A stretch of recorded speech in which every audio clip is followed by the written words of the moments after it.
Hello, I'm Stephen Monkey Mason and I'm back with Carl McSorley, and we are going to do a podcast for Eraser, and this is the very first podcast wearing my new glasses, so I might be able to see what the fuck's going on. I'm on the Warner Brothers logo right now. I'm pressing play on 3, 2, 1. Dun dun dun. I haven't turned the fucker down, have I? And I've just turned the channel over. Don't worry, it'll just come in and we are going very well. I mean, it's not like we've been talking for a while, Carl, and prepping this, like, but you know. So no, not at all. No.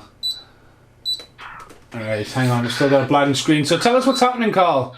What's happening? Oh, he's lifting his boots now. Hang on, I'll get there.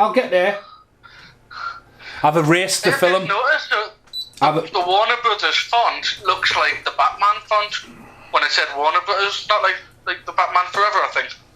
Look very similar. It's a bit in between that though. It's after Batman Forever, isn't it? It's well, it's 96, so I remember seeing this, like, being quite hyped for this. The DVD artwork in the UK compared to America is shite. It's just Arnold Schwarzenegger. The grey one. The grey one's the original, where the woman's standing behind him. The one we've got over here looks like it's the Terminator. Oh no, that's the one I've always known. Yeah. That's the only that when I looked it up this afternoon for information, I think it was IMDb. It's got the grey one with the woman behind her. And I've never noticed that before. I've only ever noticed the one that looks very much like the Terminator. Because I was highly disappointed when I picked it up at the VHS at Global Video, because I thought this has got to be awesome. It's fucking Terminator, and early bird reviews say it's not Terminator. No, it's not. No. Well, I've got this still on Snapbox. This is what I'm watching on one of them shitty Snapboxes. Snapbox. But it hasn't seen the light of day on Blu-ray yet. A lot of people credit this as Schwarzenegger's last best film. There's that Alan Silvestri. He's fucking everywhere, him. Honestly, God, that guy has done so much composing lately. Everywhere I've looked, he's been in. I had a fucking little montage. I mean, at least they did it. Isn't this the director of Highlander? Or am I getting... Chuck Russell, isn't it? I think so, yeah. Double check. I want to say it is, but I just want to be able... Chuck Russell, yeah. So is the director of Highlander? Yeah, I think so. It comes from a music background. Oh, it's not. No, it's not. Nah, he's not actually directed a lot. So I'll list it off actually because it's that short. His first film was Nightmare on Elm Street 3, Dream Warriors. Then he did the 1988 Blob. He did The Mask, and then he did Eraser, and then he followed up with Bless the Child, The Scorpion King. He did an episode of the TV series The Fringe, and then he directed I Am Wrath and something called Jumbly. Oh, I do not. He produced it. I do not credit Arnold Schwarzenegger doing a roundhouse kick. No way. Like, it's not his go-to move.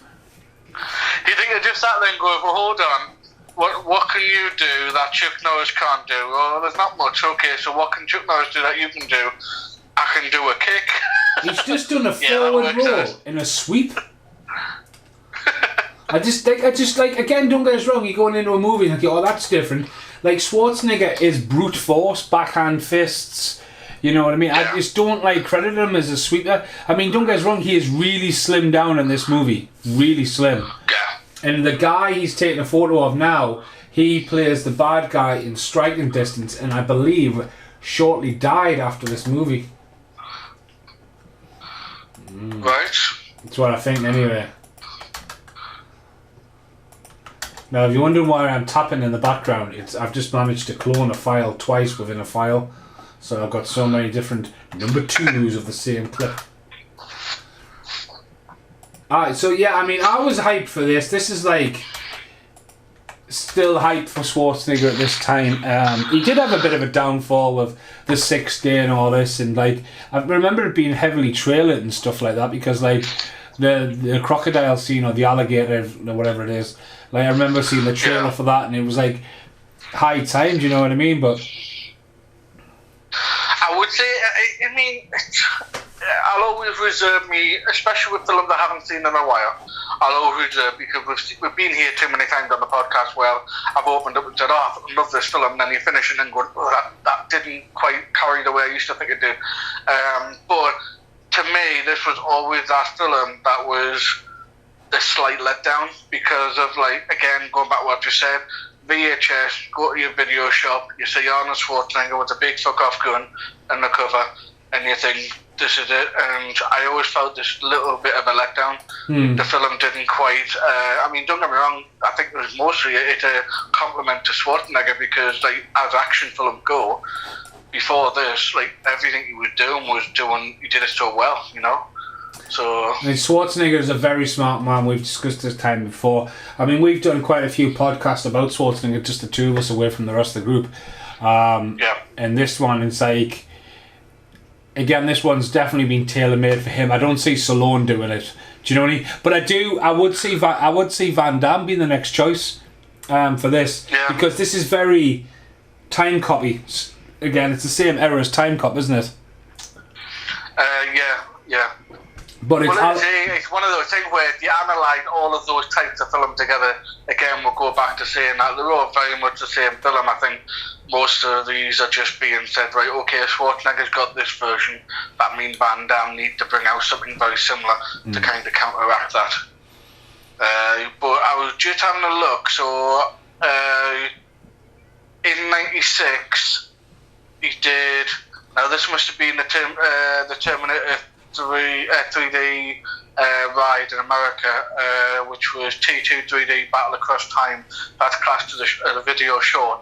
He did a Raider, but in the same year, he also did, which I always deem as, I don't know, I'm always so thin of a line between really being annoyed and like kind of wound up by the film, as well as it being a classic Schwarzenegger film, Jingle All the Way. I enjoy Jingle All the Way. I like watching that. I even went to see it at the cinema. They re-released it about 3 or 4 years ago. And at the Odeon, it was a random like Saturday like noontime film. I was like, fuck it, yeah, let's do it. So I remember watching it thinking, this is still such a niche film where I just sit there and think, there's some part of it that just annoy the hell out of us, but at the same time, it's just classic, you know what I mean? But then he did Dr. Freeze after that, so Batman and Robin was actually 97, so it makes sense. And then he did End of Days, and then The Sixth Day, so yeah, it started to go a little bit shaky. And to be honest with you, I'm scanning through now, and he's not really hit a great film. I mean, I suppose if you want to throw the Expendables in there, but I feel like it was more of a great cameo that he had in the Expendables opposed to an actual role. Well, when I did IMDb rants, there was a one that popped up and caught me off guard, and was Beretta Island. I was like, what the fuck's Beretta Island?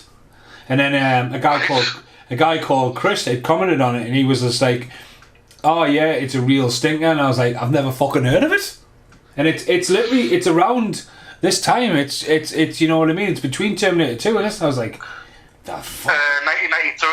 It's just after Last Action Hero. Like, what is it? Do you know what I mean? Never heard of it. Yeah. Between Last Action Hero and True Lies, I've never heard of it. I don't know how that's getting past us. That really caught us off guard. I do think this looks alright. I think, like, you know, again, like the story of, like, I mean, it's a real gun, it's secret to see, it, you know, goes into, like, you know, there's a lot of technology advancements like this, copy and pasting with pens.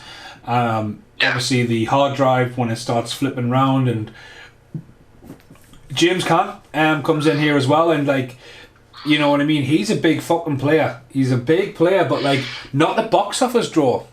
Like, get like a more.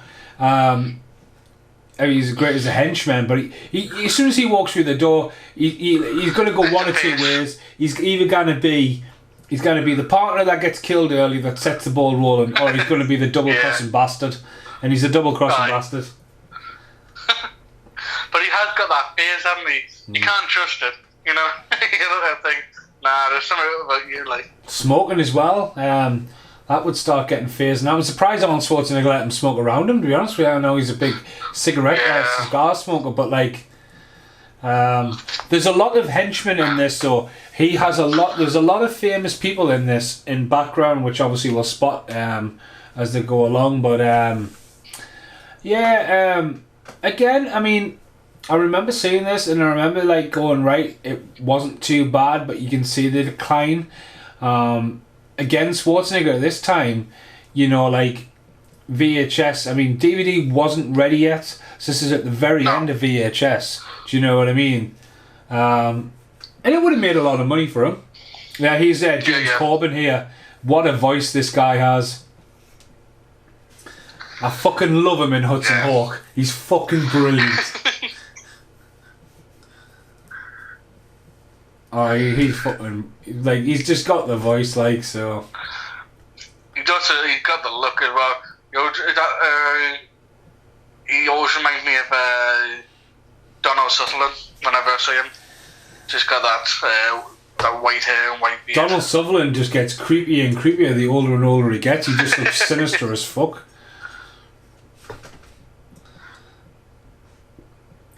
Fucking Schwarzenegger raises that brow.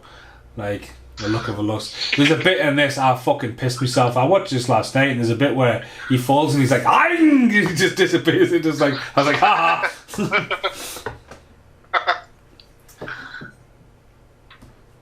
Again, this kind of like, you know what I mean? This Warren's coming off the back end of True Lives, which is sort of strange enough getting forgotten about because it's not available on fucking anything, you know what I mean?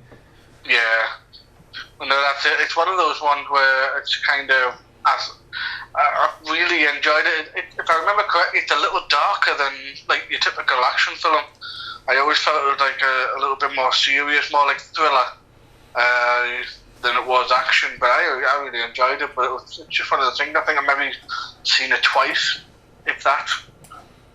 Just the CGI they just put in there of just the helicopter landing on top of the roof, and you think, like what? Like again, that would have expanded the budget, especially for this time.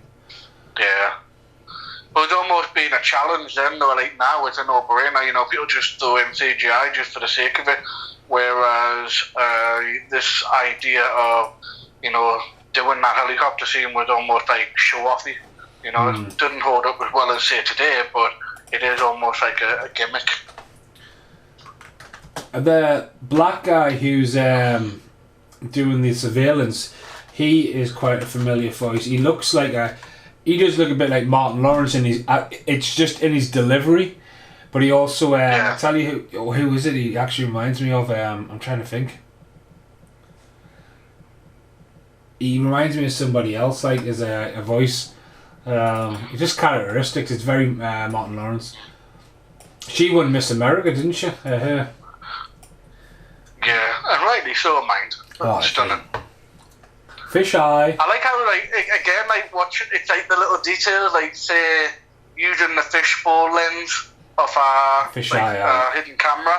It's just kind of one of those things where we could do it on a mobile, like 2 seconds, whereas that was kind of like almost showing off with a bit of camera lens there, or you know, just trying to give you a different point of view and stuff like that. Well, the way you would film that is you would film it on mini DV and you would upscale it as best as possible. But like fisheye became very popular at this time for skateboarding and stuff like that. You know what I mean? Yeah. But totally you wouldn't shoot a fucking film in it. But like fisheye and stuff like that, or like the errors of CKY and stuff like that. It was just because you could get more in on a wide lens on a home camera. You know what I mean? Yeah. Yeah. I'm trying to think who that guy looks like now I've said that, you know.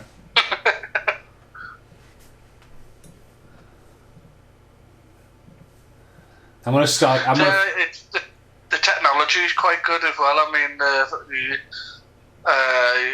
the idea of... when you look at the graphics on the computer screen, it's kind of like... it's obviously dated tremendously, but the machine that she's operating at the moment, it's quite impressive. Like mini discs, I don't know what podcast we were talking on. It's just like, how have CDs, you know, we've had the advancements of like DVDs now to Blu-ray. How is CD not advanced that we now still have to buy a double disc CD? Are we not capable of putting more information on one CD disc? It just hasn't changed since the fucking 80s. mini disc can hold, I think the one I had probably held about 4 like standard CDs. So really, there's no excuse. But I suppose in terms of the sales process of it, like a band will only ever release like one album every, say, year at best. So there's never really, I would like to see a kind of, I don't know, the best of AC/DC on a mini disc. That would be awesome. So I can just go into, like, say, HMV and pick up the entire collection on one mini disc rather than having to buy every CD. Especially since my personal CD collection went, well, let's just say, bad relationships, which is something that you're not a stranger to either. So it's a lot of stuff like that. So I mean, one of the best DVD CDs I've ever got was Dope. They got like an album, 10-track album, and then they had 10 music videos, but you had to put it on your PC to watch them. But like, again, that was max potential. Like, I mean, don't guys, the videos were fucking tiny on your screen, but again, like, they made videos back in the day and chucked them on the disc. They made the fucking effort. Now it's like EPs and all that. It's fucking weird. Well, it falls back into that same old argument with physical media. I mean, some people will really go all out and make the effort, and then some people don't. And the crazy thing is, people are willing to spend the money if it's done right. Now, forgive me, I'm forgetting the name of it now, but what was the one that you just purchased, the CD set? You just did a video of it the other day, man. Can you remember? Big white box. Oh, Love and Death. Aye. So something like that, it's like such a nice piece that you're willing to spend the extra couple of quid on, and it's a nice set, whereas, you know, sometimes people just skimp out and it's just a bare minimum. I like it. I mean, I love the band. I love the music. I was shocked that there was a Justin Bieber cover on it, and it's class. But like, the fact is, with that box set, I should have got the CD should have been in there. I think it should have warranted something else because it's just sitting on the shelf now, and knowing that that's just got a vinyl in that massive box, it almost seems a waste. I mean, like, Britney was like, "Oh my god, I can't believe the waste." I mean, don't get us wrong, Britney's not a fan of the band, and obviously, don't get us wrong here. Bring Me the Horizon, we've got their new album sent to us all signed and stuff like that. And that's made of recycled. The vinyl's recycled, and like, the vinyl doesn't play right. But that was packed. Like, you opened the box and it's got fucking 3 tapes. It was all signed and stuff to us and all that kind of stuff, and all in recycled paper, and you can tell. But like, it's kind of like, if you're gonna do something, like, make the effort, because again, it's physical media, you know what I mean. But like, I was angry about it because, like, you don't get the DLC code.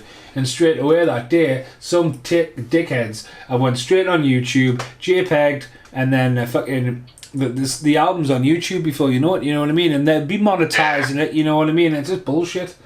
Back to the film for a second though. Babe, before you won the Academy Award. Yeah, Babe. Playing a very. You know what it is? I was sitting there thinking, where the fuck have I seen him from? Well, he's playing the same fucking role as he is in iRobot.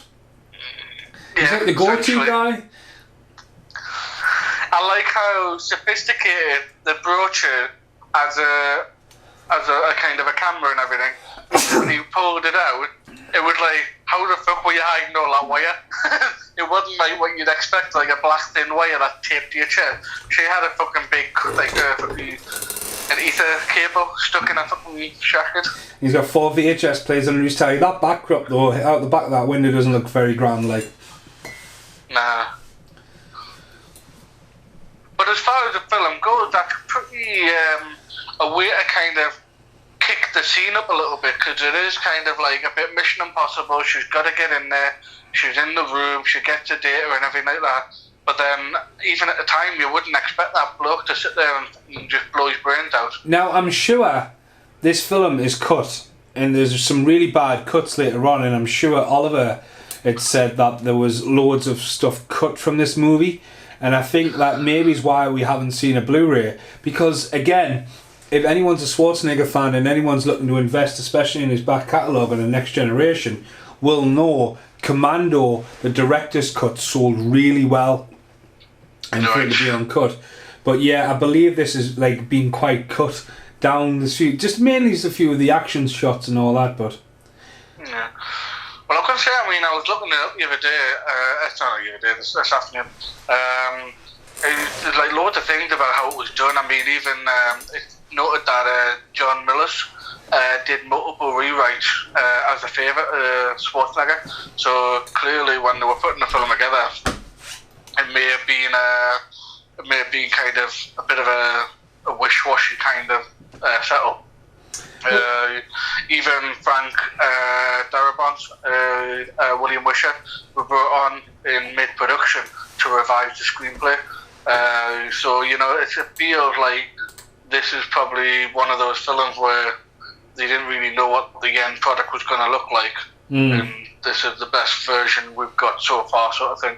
It'll be interesting. It sounds like it could have been a decent like director's cut or just an uncut version of it.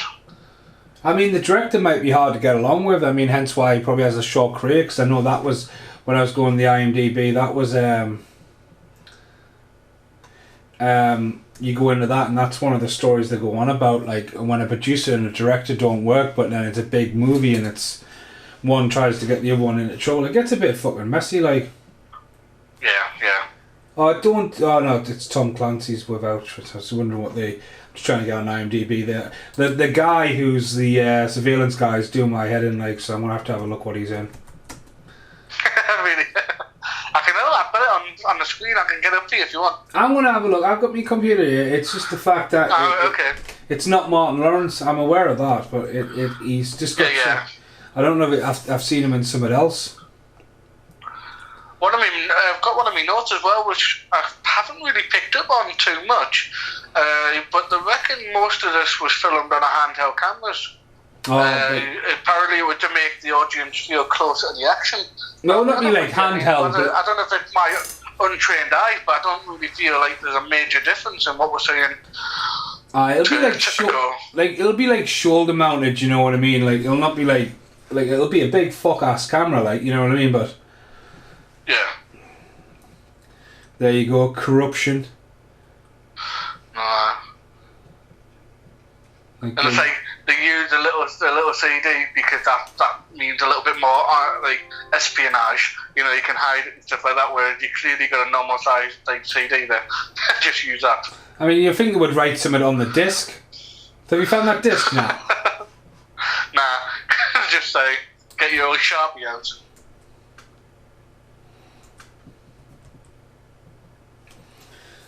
He looks like a bit of a.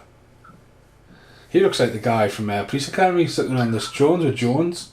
That's what he looks like. He looks similar, yeah. Yeah, I'll give you that. Yeah. Dun dun dun. Oh, the nice little. But this is. I was gonna say though, this is like for Schwarzenegger. I feel like this is also a little bit kind of. It's in his wheelhouse, but with a twist, because I mean there is a lot of like espionage. Whereas if you look at like most of Schwarzenegger's like action films, again what we were talking about earlier on, he's blunt force trauma. You know, he's the guy who doesn't go in sneakily. He's the one who kicks the fucking door down with a 20-ton gun and blasts it away. So they go into the more like spy element. It's kind of like I can see why they wanted to do something different. I mean, again, it's coming off the back end of True Lives and stuff like that, but like, you'll have to have a look because my IMDb is not working on my laptop. Fuck off laptop. Alright, cool. Yeah, no worries. Let's have a look at this. I hate when it fucking does that. I hate that I've got fucking two mouses. Right, the guy there, he's in the mask, so that makes sense why he's in this. The guy on their side with the tie-back ponytail, he's in the mask. Right. I mean, she's stupid as fuck. He goes home, puts the internet on, and sees the disc working. I mean, if she didn't do that, they wouldn't have known she had a copy. True. Plus, she didn't do a dial-up tone, which in '96 she would definitely have done. So a little bit of inaccuracy there. Yeah, talking to your mate on the phone, I mean, it's like, don't do that either. Like, again, you couldn't have both.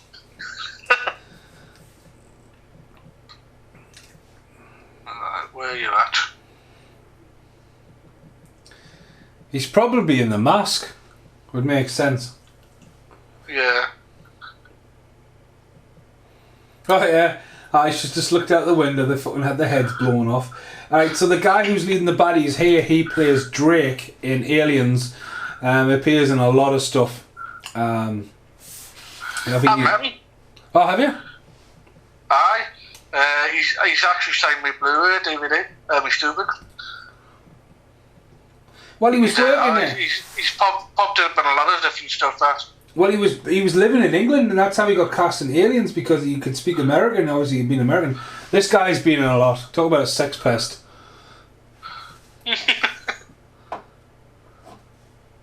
I mean, at the end of the day, she's got it in, right?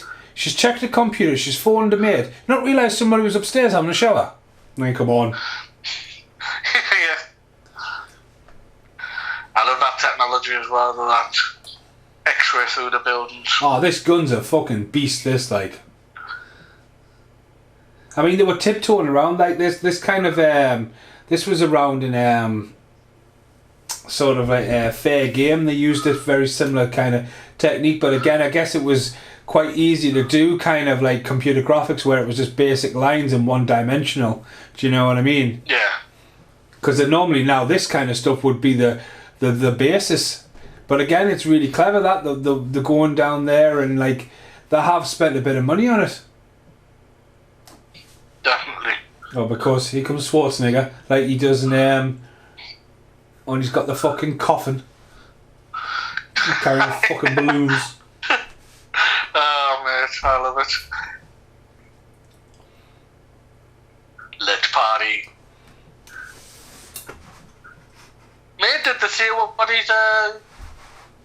his name was, like? Cause I'm having a hard time putting a picture of this guy, like. I mean, we've only seen 3 black people so far, and 2 of them on the screen right now. It's the you know other what one. It is? I'm not gonna lie to you, mate. I was thinking that in my head when I was going down the list of IMDb. I was like, white. But at the same time, nah, I'm having a hard time, like. Now, some of these effects do hold up, but don't hold up. The one where he first hits him when he's fucking coming through the door just didn't look very good, like. Well, what's with the blue fucking Matrix fucking pattern coming off the gun, the bullets? Is that like a... Oh, it's an energy blast, isn't it? It's that kind of thing. But it's not a fucking sci-fi film. Energy blast. No, it's a sci-fi gun though, isn't it? I love this bit, like with the grey that goes here. But again, you look at stuff that may be cut. Let's this be one of the things, like the spike grenade. Oh, that's a bit bad CGI, that way. Well, the thing standing up, it's terrible, aye. Yeah. But it's got a payoff though. Look at that. Oh, I can say. What can I say? I mean, it's his right hand, isn't it? I love it how his hand's now twice the fucking size. Swelling, man, swelling.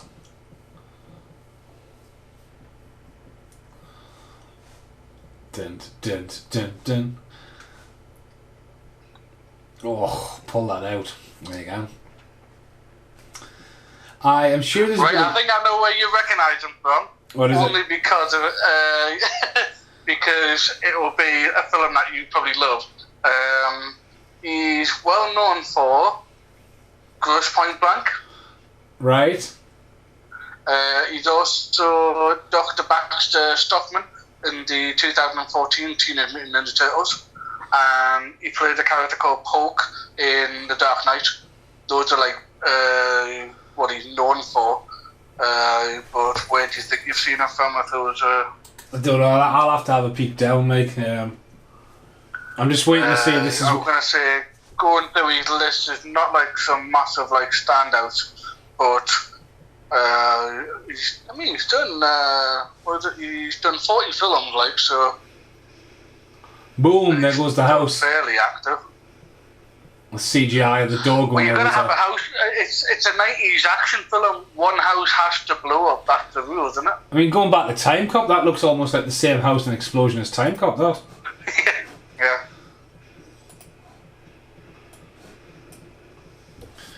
Yes, he's called K. Todd Freeman. If you need to find him. That'll just save me computer works again.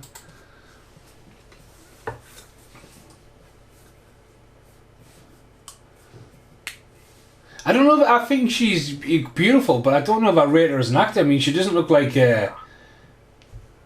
that face. She's just got her eyes dead wide. Like, oh my god. Yeah. Well, the thing is, though, it wouldn't surprise me if, like you say, the fact that she's obviously highly known in the models kind of world. I mean, look at Seagal was Under Siege. You know, I forget her name now, but she was like Playboy at the time, and she was well known for, you know, being a model. Oh yeah. What do you call her, man? She popped out a birthday cake. I know what you're on about. She's in there, Bordello with blood. I tell you what. So it's kind of like one of those things. Yeah, it's just one of those things, isn't it, where she's probably being picked because she's like known from her profession right now. I tell you what, IMDb is proper fucked up tonight because of the trailer for that Tom Clancy's Without Remorse. I can't even get on the fucking. Oh, well, I mean, I don't want to sound funny like me, but I'm having no problems. Well, whatever. But then again, I'm sitting here with a laptop as well, mate. So whereas you've got like you've got the fucking Batcave going on over there, you've probably got 6 monitors, 2 DVDs running, and a fan. Yeah, you're right. I 1, 2, 3, 4, 5, 6. It's why I've had to have glasses finally and tapped out and went, right, I need glasses. My headaches were fucking mental. How are you finding them in any way on a personal? I mean, glasses, big thing. Big difference in the world. I nearly fell over twice. You know. Yeah. What's he called again? Freeman. KT Freeman. He's like 4th or 5th down on the list, really. You mean K. Todd Freeman? That's the one. Yeah.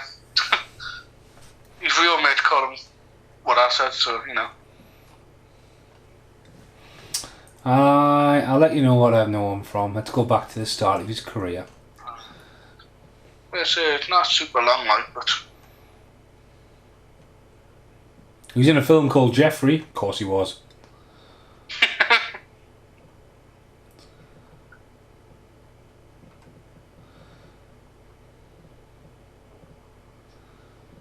It could possibly be Buffy the Vampire Slayer, because I've seen all that. Yeah, because I mean, so have I, but he didn't stand out too much for me, but it's one of those things where I think everyone has one of those ones where once you see a face, you just don't forget it. I think this guy's got his fingerprints all over that CD. Oh, wait, mate, you can't be touching the CD like that. Well, talk about casting.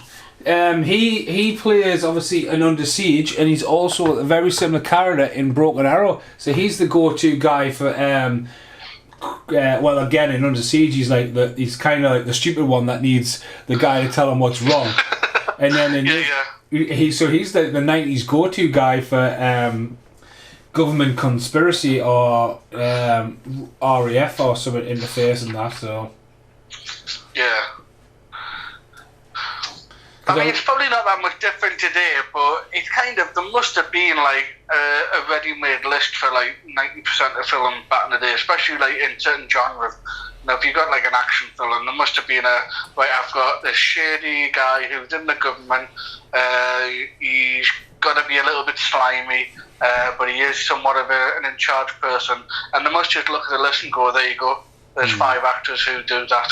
So. Well, that actor, I mean, this is Warner Brothers, so it would have been, you know what I mean? He would have been on that radar, so that's the first thing about that. But it's, as I say, it's just like, I was when I did the Broken Arrow podcast, which isn't out when I talk about this yet, but I was like, well, fucking hell, where's Carl at? It looks like it's the same headquarters as Under Siege.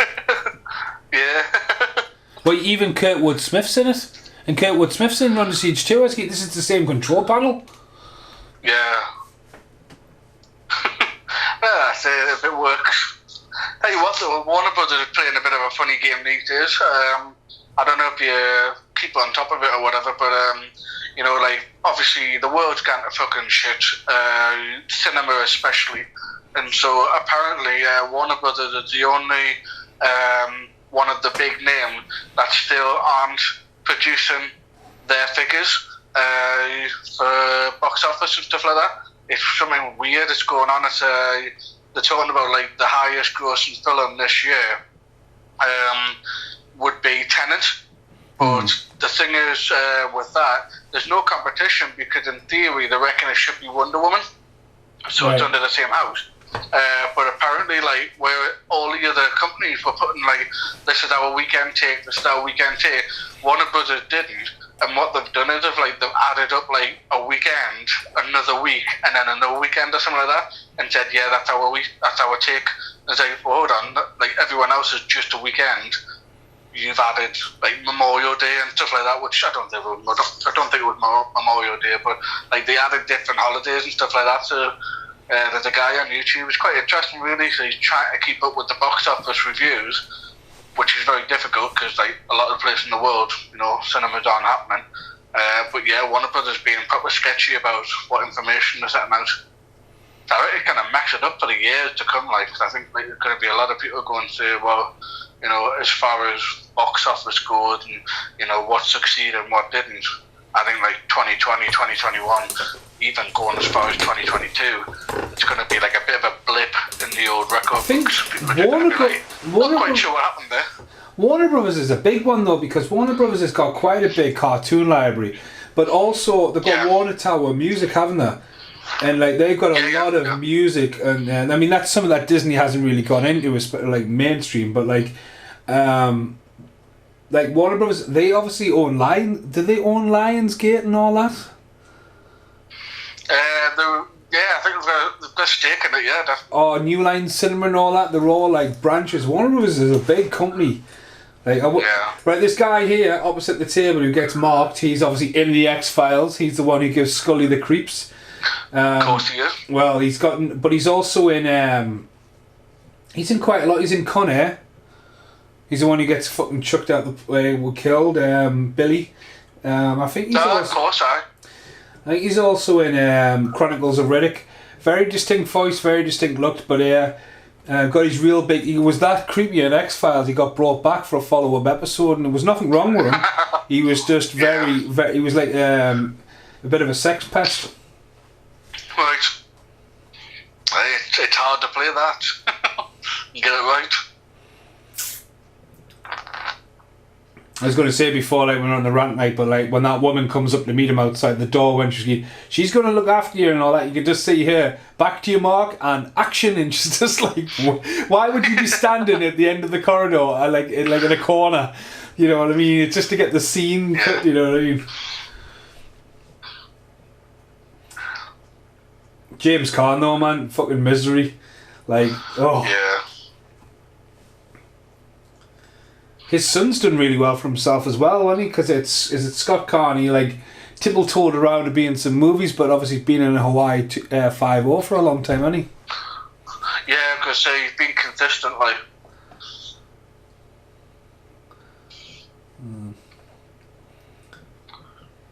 In the original Rollerball as well. Ah, really? Here again. Dun dun dun. There you go. Meet the guys. I don't know who's who. There we go. So did you know that this actually has an official sequel, which was a video game? Oh, like a spin-off.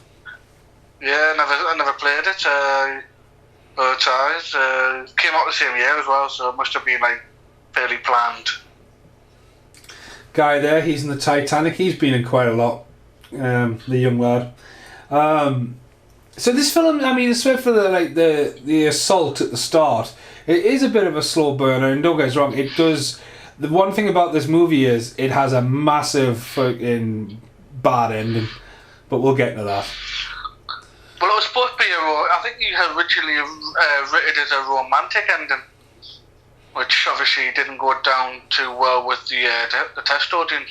So the ending that we got was apparently a bit of a switch out.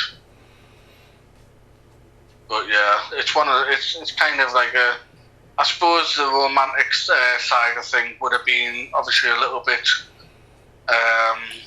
too on the nose with all these films, because it happened, didn't it?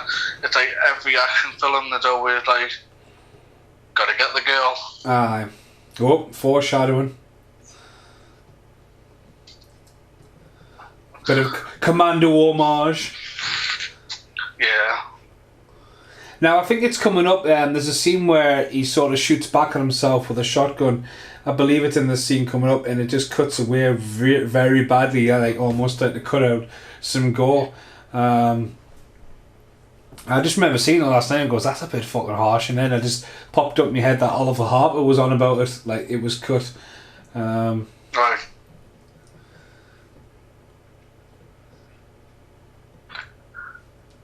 Eraser. I mean, I like the fact that they can. I mean, Arnie can make any look fucking cool as fuck. You know, having a little knife in his belt, but why not? You know what I mean? You know, it's just like the kid's got everything.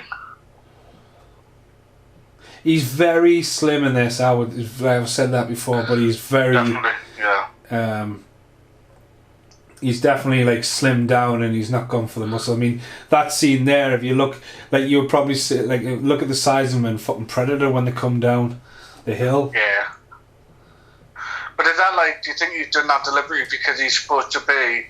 Like I say, I mean, I've said it before. I keep saying because I feel like they're really like drilling home that he's a secret agent. And the one thing I've always like kind of getting like.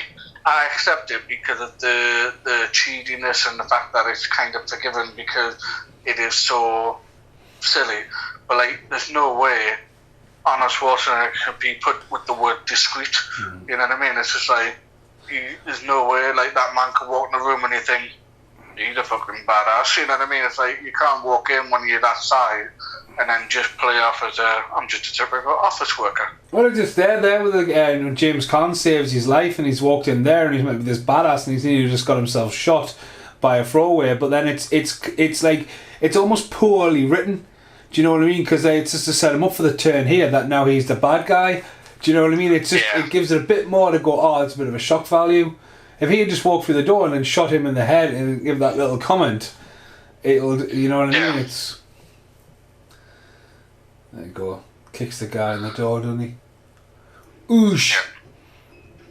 This, I think here, this bit, that there, you see when he turns with the gun and shoots a guy coming through the door. You don't see the guy get shot. It just cuts back to the kid, and it looks like something's completely missing from there. That's how harsh that edit seemed last night. Because I think of a blood squirt shotgun blast there, I think you would have ended up being 18. Yeah. I mean, again, going in there, windows smashed open, and he's fucking swinging from the fucking roof like a chimp. That's a total Van Damme trick. If I was running away from Arnold Schwarzenegger, I would climb something because he doesn't look like he can climb that fast.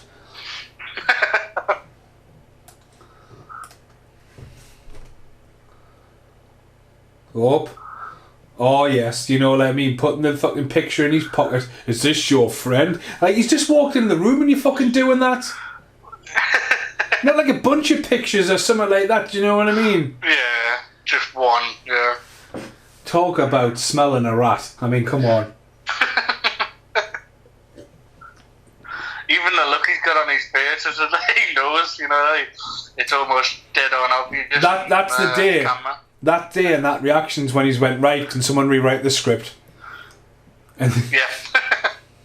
and like here as well, like, oh yeah, drink the water. Like, oh, hang on, don't drink that. Just to foreshadow that something's wrong with the water. It's like, come on, man.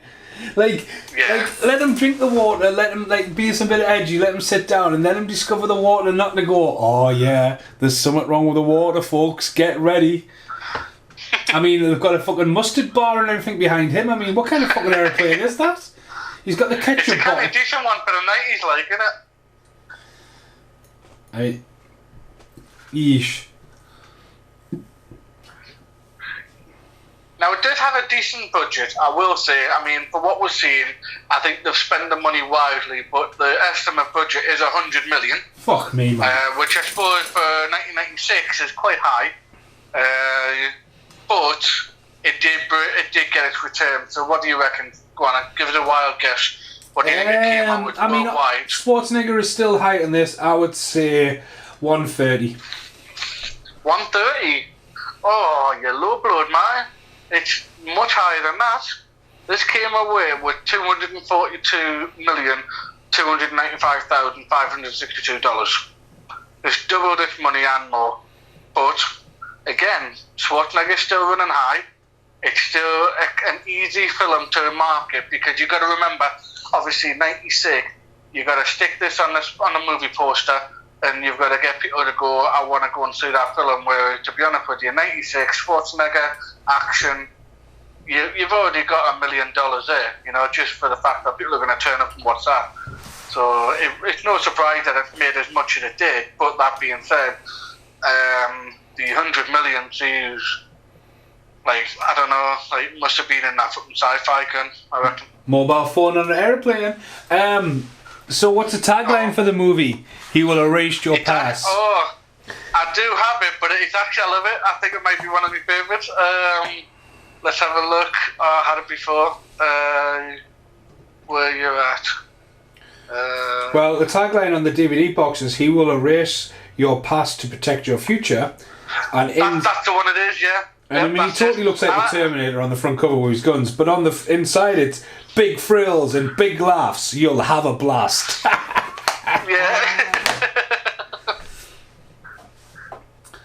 Yeah, no, I quite like that. I think it's I don't know, it gets to the point and it works, where, like I say, a lot of them taglines don't. So what else would we have that year then? So I was just about to put that up. So let's have a look.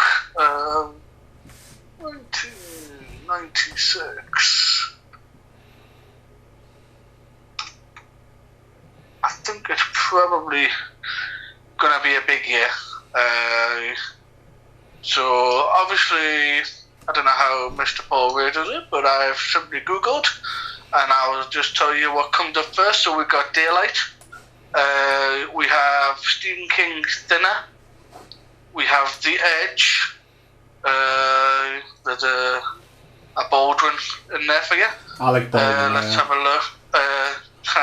Independence Day, big one. Wait, that was the box office hit though. That destroyed that year. That was a big one. Yeah, but if you think of all the major action stars, we have Dolph Lundgren, Silent Trigger. We have the duo of Christian Slater and John Travolta in Broken Arrow. Obviously, Arnie has a Razor. Van Damme has Maximum Risk. And probably not the action film that we expect from him, but we have a Kurt Russell film, Executive Decision.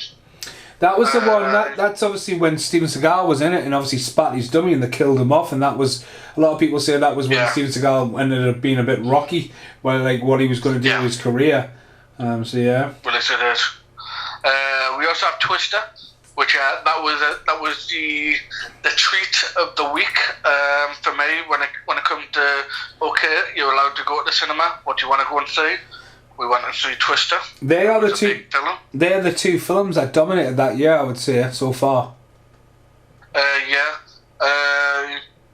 We have A Thin Line Between Love and Hate with Martin Lawrence. Directed by Martin Lawrence, that as well, Oh, was it? Was that his first?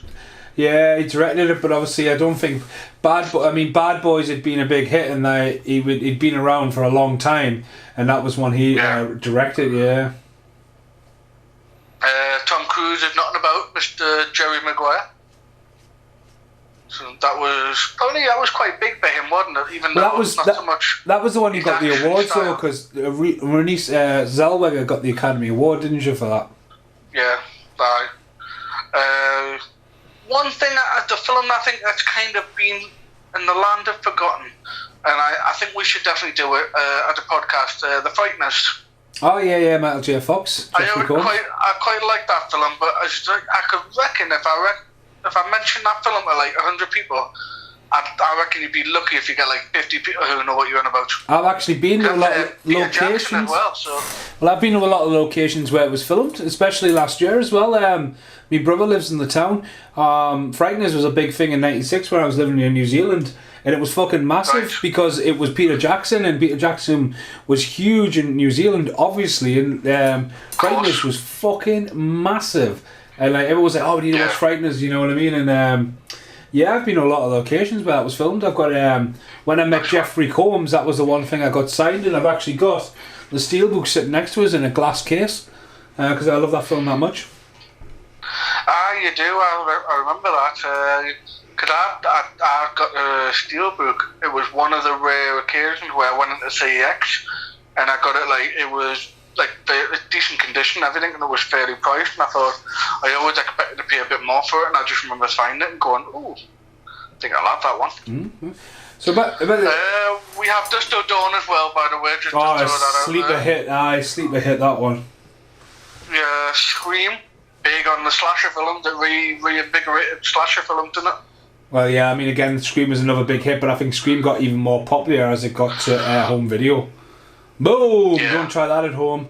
Fucking chair in the turbine. Jesus Christ. Right, so we're going to go back to the film here as well. Obviously, a lot of this is done with blue screen and all this kinds of stuff. What I find very scary, and again, there's a lot of blue screen here with Schwarzenegger. I mean, this shot here was a massive trailer shot. Tom Cruise has stole that. Mission Impossible, that's totally... Oh, totally, yeah. But again, I mean, don't get us wrong, that doesn't look like it's aged well. But it's when the guy is free falling, and if you're a parachuter guy and you go, right, I want to be in a movie, and he free falls covered in, covered in, like, when he falls down, you think, fuck me, that could have gone so wrong. You know, you want a parachute fall and he's stuck in his net. What if you didn't get out that net? Do you know what I mean? Yeah. So I think I'll have established this is the part where I died. When Carl was in a film where Carl died. I'm fairly sure I would have died before the scene, but the thought process of me falling in the sky, chasing after a parachute, it's just not happening. It's not, and like, again, it's like, I mean, I talked about this recently with, when I did the solo podcast for Drop Zone and Terminal Velocity. Drop Zone's camera work for the parachute's fucking brilliant. And where Terminal Velocity really starts to struggle. But like, I mean, you can tell that's, I mean, it's nicely done blue screen there and that, but it's like, he's about to fucking be shooting at an aeroplane. I mean, it's Schwarzenegger, you know what I mean? It's Schwarzenegger versus an aeroplane, basically what we're getting here.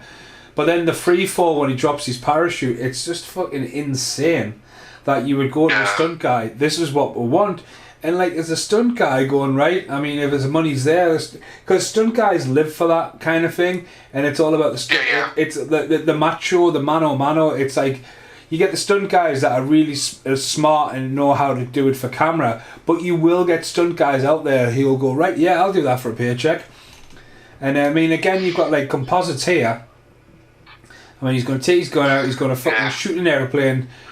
You know what I mean? I mean, it'd be windy as fuck up there. I mean, at the end of the day, would a bullet travel that high in velocity? I mean, I respect the fact that he's obviously done a little bit of training, because you can see he's jiggling his hands, so it's kind of showing off the fact that he knows how to turn and stuff like that. But if you're going to go down that route, I know it's just a film, but fuck me, you're not turning a plane around with that accuracy and then getting them bang on. He was, you know, fucking planes have to turn around, like, for a good bloody 2 or 3 miles before they get a full turn. But yeah, just like the here, and it's just like he's trying to get out, he's coming down, and like that is just looks so dangerous. I mean, again, you get into the film, you fucking hell, and then boom, and then the kid goes, "Where am I? Earth, welcome." That had to hurt. See, this is me when I'm taking my headphones out of my pocket. You try to unravel a fucking bastards. I wish we had a proper good junkyard around here. When I was a kid, my dad, there was always like junkyards and stuff like that. And like, when I went to, I was producing a music video for Stomp years ago, and I really wanted to do a junkyard. And I shit you not, mate, I could not find a junkyard around here. The film. Nah. Not like Well, the only one I know of, which is gone now, which was the one opposite IKEA, in Gateshead. Oh yeah, that's gone. Yeah. That's long gone now. That's the only one I ever knew of. I mean, I was watching 13 Ghosts the other night. I was just looking for something that had commentary on. I was like, I'll watch that. And I was watching that, and they go, yeah, we just like filmed this out the back of the yacht. We just got some cars and stacked them up, and like I was like, well, spoil the magic there, didn't you? I wonder if that has any relevance. What's on the windscreen? 1-14 NJ. That feels like it's not, because I don't think people did any in that sort of era as terms of Easter egg. I mean, I watched. If this would have film made like this year, that would have been like, oh, that code is such and such relevant to Arnold Schwarzenegger's car or something like that. It's Arnold Schwarzenegger's house on a GPS. Yeah. That was I watched Sliver the other night, and I should have had one of Britney's reaction comedy tracks for that, because she was like, "What is this fucking film? What is this?" And it's been a while since I've seen it. This is where Arnold Schwarzenegger meets Pastor Sylvester Stallone in Daylight here. Like, out the way. At the start of the movie, one of the shops is just called R.J. McCready, like obviously a reference to The Thing, and like you must have think like that is a very expensive like prop design for just even like a throwaway to The Thing, but Just an odd. Again, look at this, hiding out in the zoo. Hide by the payphone. I work alone. But again, I mean, talking about this year, mate, I mean, I list off some pretty big films, like, but you still, I mean, you've got Escape from LA, not quite as good as the original, but did you ever watch? Now, I'll be honest with you, this is going to make me look like a bit of a pervert, which, in all fairness, as a Showgirls. Early teen, I probably was. No, and I've never in my life ever found her that attractive. Barbed Wire. For some reason, I remember a mate of mine had it on VHS, and we literally watched, I think, was it an end credit scene or something like that, where it's like 5 minutes where she's just doing like a pole dance, and it's just like in fucking rain or something like that, and I just remember like, that's what we had that video for, to see Pamela Anderson do a pole dance. I have no idea what the film was about, or if it was any good. Well, yeah, I assumed it wasn't very good, but at the same time, it's just like, that film will always have that resonance with us. But, not even, it's back in the day when she was Pamela Anderson Lee as well, so it's like... Them damn monkeys. Now, it feels like a long film. Now, keep in mind, it feels forever ago when the lassie was in the building, nicking all the data and stuff like that. Obviously, double checked the timeline, and we're just past the hour mark.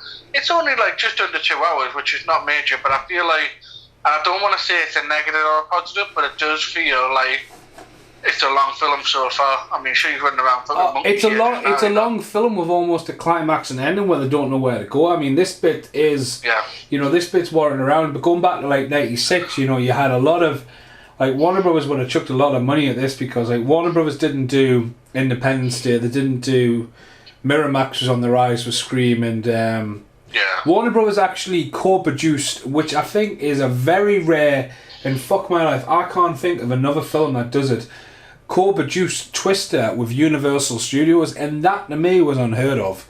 Do you know what I mean? So like in that time of year, if you're going to do a movie, Arnold Schwarzenegger's movie, he's still the go-to guy.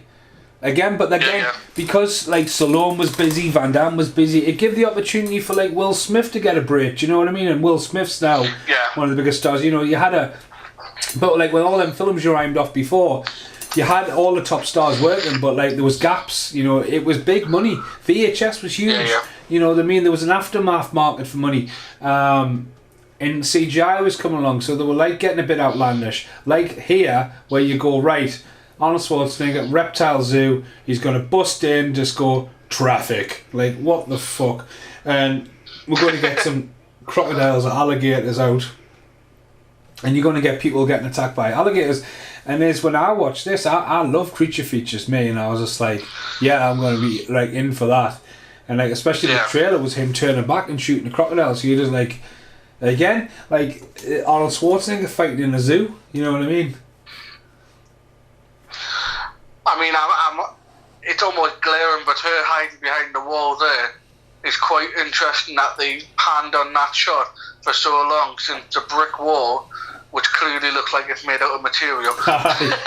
It's got a fluffy brick effect. Things, it's like, Your paper's sticking out there, mate. It's like one of those 3D brick wall wallpapers, isn't it? I mean, the crocodiles, alligators haven't aged well. I believe they've got to be crocodiles. Are you there? They're crocodiles because of the size of them, actually, yeah. Are you there? Anna's just jumped in. Oh, aye, the crocodiles just fucking ate somebody. Oh, well, hold on. I must be a few seconds behind you because I've just seen the tail of an alligator. Oh, there we go. He shot the glass. There we go. Oh, yeah. Arnold Schwarzenegger's now climbing up some stairs in the CGI. Like, the crocodile, it just doesn't... The colour hasn't looked right, and like they've got a practical effect there for a second. But like when it comes up the stairs, it almost looks like it's laughing at him. It's going, I'm going to get you. Okay, yeah. I'm on that bit now. But don't get me wrong. Fucking tore an arm off, you know what I mean? So they weren't hiding behind what an alligator could do. Oh, I know, but like... His head off. But it's like there's the blood effect when he shoots it. It's your luggage, and like the bit where he chucks the table at it, and that was quite a good composite. But like the blood effect of the just not. Yeah. Were you watching this digitally? Are you? Yeah. It's one of the problems. I'm a physical media man. I mean, I haven't like. Actually, we've done all right so far. I don't know why. It's funny how. Like, the thing is, though, I personally, I can stream this, which I don't mind doing. This is why I have a love-hate relationship with streaming, because the reality is, okay, fair enough, you know me, I love physical media, always will do, and I'll always buy the ones I really love, but the reality is, this just doesn't have a lot of love for me to go out and buy it, and like you said, it's a bit of a nightmare. It's not out on Blu-ray, or at least not in this country. So it's kind of one of those things where I'm not willing to go all the way to import just to have it on Blu-ray. Just obviously mentioned earlier on off record, all my DVD collections that I used to have pretty much gone. So there is a bit of a love here, because streaming, I can always find something like this quite easily, but at the same time, it's one of those things, isn't it? I wouldn't buy it again on Blu-ray, but like, I mean, I still ordered it from Snapbox, and like, even Warner Brothers going for the Snapbox. I mean, Warner Brothers were really into it, and like to jump on a new physical media that the Snapboxes are from. Like, Warner Brothers were like, yeah, we're going to do this cardboard, half plastic, and like, they're not that durable. Do you know what I mean? And there was a lot produced. They did it for a long time before they went, all right, we'll go with everyone else. I think it was one of my brother's first ever DVDs, because he got The Matrix and he got The Faculty, and they were both Snapboxes. It was like, I feel like when it was, because it was his first DVD player, first DVD, that was almost like, these are so much more interesting than a VHS box. But then, like you say, they're not really. Well, it's like the fucking. Great. It's like when you open up a Snapbox, right, and you got your chapter selection, right, so it warrants like an extra side. So you would have VHS, you have the front cover, you would have the back cover. Then all of a sudden you've got chapter selection. But then the fucking weirdness is, when you've got the proof of purchase and you've got like 4 little cutaway cardboard things that you could like. I'm literally pulling out a razor now. I'm going to pull one out the box, right? So I've pulled that out the spine for the first time, right? There's now a fucking hole in the spine, and now I've got proof of, get this right, Z114202A. Like, what am I going to do? Put that in a little fucking safe box? And go, like, why? And then I'm going to sell it on to somebody. Go, well, now I've got. Oh, hang on. Like, Carl, now you've got Z1142B2 in a B. And then there's a C and there's a D. Like, why? What is that about? Like, seriously, I mean, what is that? Do you not think that's for someone like Casper? Do you not think Casper's got them all in a file of facts? Well, goes out and said different codes. Goes out on a Friday night where when he sells fucking Pepsi at the bar and fucking plays that instead of Dominoes. Well, I've got Z1021A. Oh fuck, I've only got C, so you win because you got A. Mine's a better copy. Mine was obviously an early edition. I got it first. Nah, Yeah. I don't play the second-hand market. I mean, can you imagine that, going to trade that in? Oh, the cover's ripped. No, I've got. And like, imagine being the guy who gets the box and like they've got none. Oh, but like as soon as you pull one of them well, you out, laugh at that, mate. You laugh at that, but it didn't last very long.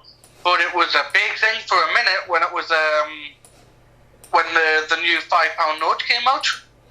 Like instantly, like if you go on eBay, you could buy, like it was if you had a really low number, people were selling them from, like, because collectors were like, oh, I want a really low number, and then after a while it was like it even got like so silly that someone was selling one that had AK-47 because it was like, oh, how cool is that? It's like, oh, these won't last very long and stuff like that. Even though the irony is that these notes are supposed to like last 10 times longer than a paper note. But yeah, like, oh, when I see certain numbers, man, I love that shit. well, we were lucky enough to get in one of the 1921 HMV series in a work of Deep Purple, the new album, and it was number 1. And Right. I remember seeing a customer and he was looking at that, and I think like there was 2 variations. I think might have been 3 variations, but obviously there was a black version, there was a coloured version of part of this label. And I went across to him and there was only like £2 difference in it, and I was like, mate, that's number 1. And he went, right. Like, I like them and all that, but like, I mean, he came in on day release for it, right? So he liked them enough to come in on the day of release, and he was older than me. Do you know what I mean? He would have been the part of that the original fan show. And I was like, oh mate, that's number 1. And he was like, oh yeah. And he bought the cheaper version. Like it must have been like the black one for like a couple of more quid. I was like, mate, you could have had number 1 of a limited series. You know what I mean? Yeah. You could have. See, that's the difference. I'm all about like limited series or something that's been numbered for a reason. I'm all about that. I mean, I won't break my neck for them, but I do see a value in that. But yeah, that's mental if you've got a choice of picking between one or spending £2 less. Well, that's it. I mean, it's like some of the prints you get and stuff like that, and you get them into the number, and you're like, right, okay, you know, I was first there, especially like for Scott Robinson. You know what I mean? I bought a couple of prints like your fucking fault for that. But like I brought the David and I got number 2, and I went, well, that makes sense because Kim probably got the number 1, and then I bought Matty Connor, Mandy, and I think that was number 1, and obviously I bought it for Matty as a present, and obviously Scott actually sent me the artist proof of the thing. Do you know what I mean? As a thank you for like doing the videos and supporting them, and that was a massive thing. And that's why it's framed right next to me. I didn't computer. I mean, it glows like a motherfucker in a UV. But again, it's all about that appreciation. And like, but again, it's so ludicrous that Warner Brothers would come up with this thing. It's not like a code. It would make sense if it was a digital code. It's like, why put the extra effort into doing that? Nobody's asking for it. So it's like kind of, put more effort into your bloody menu screens. The guy on the right sitting next to him as well, he's been in quite a lot. Because he's such a generic face. God. Warner Bros., what have you done to us ranting about numbers? See, Warner Brothers is still one of the stronger ones out there. I was just talking about the other day, like someone was saying, based on financial statistics and stuff like that, it looks like Sony's going to probably end up selling like Spider-Man back to Disney in a couple of years' time. That's why they're always saying, why not just make a good deal now? They're clinging onto it for dear life. But it's like, it literally is going to be like Disney are going to own the world in a couple of years' time when it comes to the movie industry. I mean, it's Universal, but again, a curveball might happen, and Universal might buy Disney. You never know. You know what I mean? Disney might overstretch. Some might collapse. You never know. But obviously, it's still. I mean, it's still the big ones. You know what I mean? You've got gone are the days of Touchstones and Columbia Pictures and all that. When you would see classic Dark Castle and stuff like that in Dimension Films.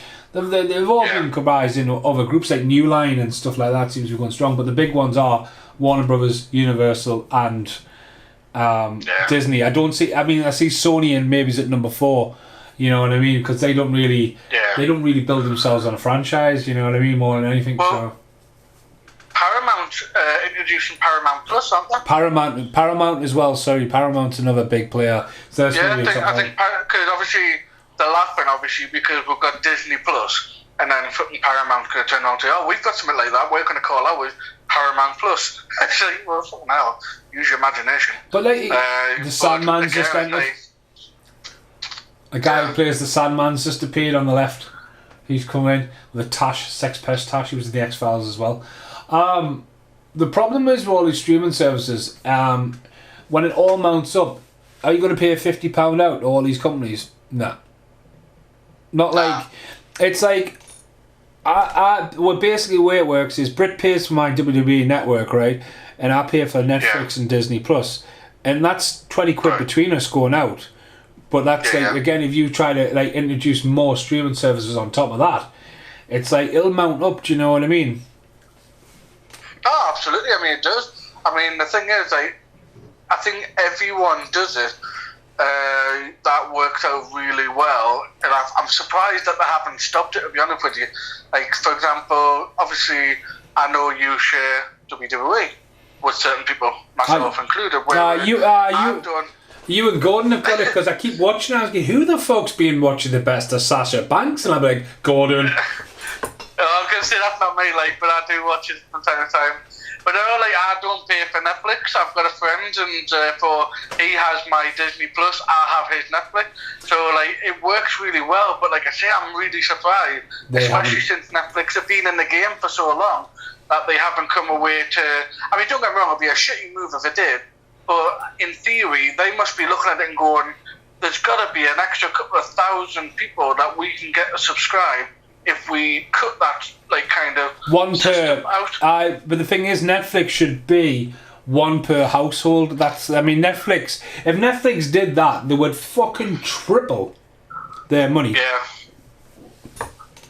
Well, I mean, the estimates at the moment are reckoning about 5 years' time that Disney Plus will have more subscribers than Netflix.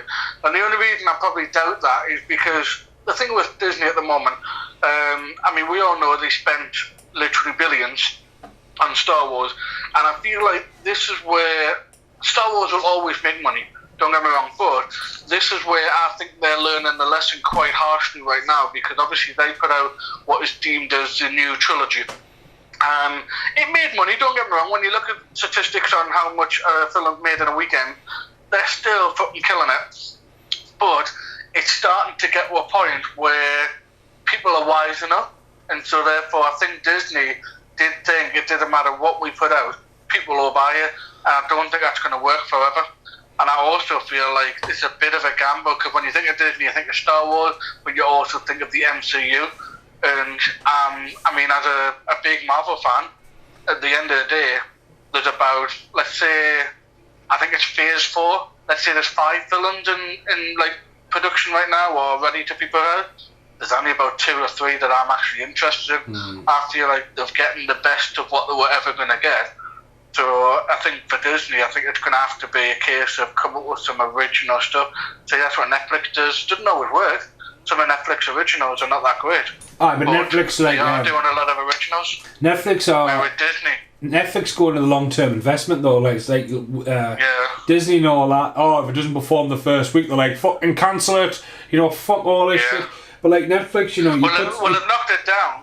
They've knocked it down, I think, because when they released Mulan on Premier Access on Disney Plus, they were charging 30 quid, mate. And that wasn't to watch forever.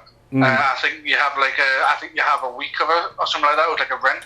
But they have a one coming out tomorrow, which is Raya and the Last Dragon. It does actually look pretty great, but that's 20 quid as a Premier Access.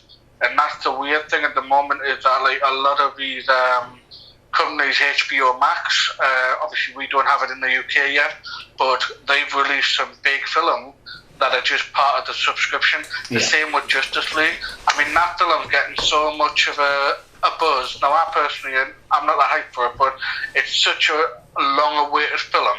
if that was under Disney's house, that would definitely be a 30 quid just to rent.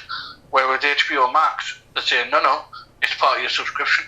Yeah. You get it. As long as you subscribe, you get it to watch it. I think where Disney going to have to try and balance that out a bit, because you can't be expected to charge people like 30, 20 quid like every year at a time whenever you're a streaming service like Netflix or HBO Max or potentially whatever Paramount Plus comes out with, are doing it well, not for free, but as part of the subscription.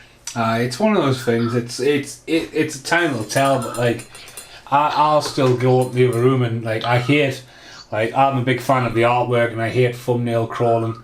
You know what I mean? And like I noticed Disney the other day that there is extra features and stuff coming on with it, but like I love commentaries. Yeah. I love I absolutely fucking loved it because we were going to do Big Trouble in Little China yesterday. And what I really loved is I loved listening to John Carpenter and Kurt Russell reminisce, and it was a good comedy, and that they spent most of the time like we have just there ranting about, you know what I mean, they apologise for not talking about the movie, and we should have really said was just checked in, but like I loved the Isolation score track to it, when it was just John Carpenter's music, and like I was editing, so I wasn't paying like loads of attention, but like the idea of like the music not being there completely and then the music coming in, and I love the score anyway. More of that, you know what I mean? And that's only like, you're stretching, but like for a simple audio track, again, it's like physical media. What you've got, if you love a movie, you want to like explore as much revenue on it as possible. But I think in the world that we live in today, it's not a lot to ask. I think like it's all about the DNA of the film. Like John Carpenter's film is such a big part of his DNA. It's the music.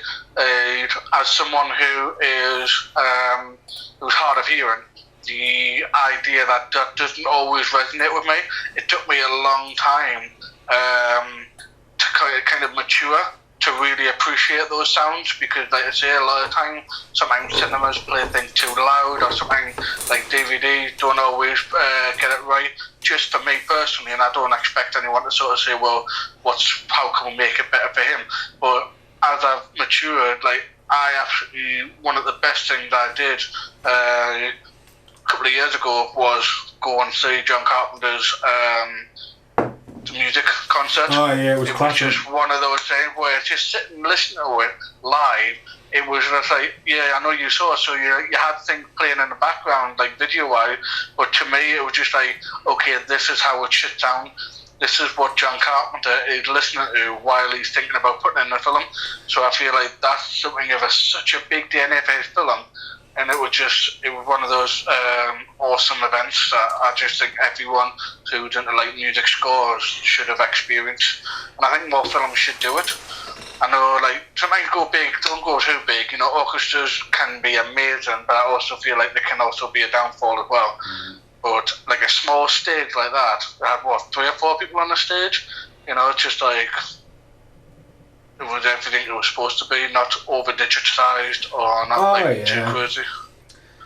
Now the movie there, going back to the movie there, they snuck in, they're meant to be all clamped down, guards and all anything, and a fucking ambulance turns up, she's wearing sunglasses, they're wearing white coats, and they walk past all the CCTV while they're having a fucking staff meeting. Do you know what I mean? It's just like, oh my god. And then here we got a bit of action there. I was going to say, it just come up on the screen about 2 minutes ago, you've just been erased. I mean, there's a stunt guy that's taken off his chair in the face, uppercut. That's Schwarzenegger. And chucks his mate in there. Boom. But yeah, again though, we went off on a massive ranging tangent. But in that time of this ranging tangent, I mean, there's a bit of plot discovery, which probably could have been discovered a little bit earlier about who the fucking person was.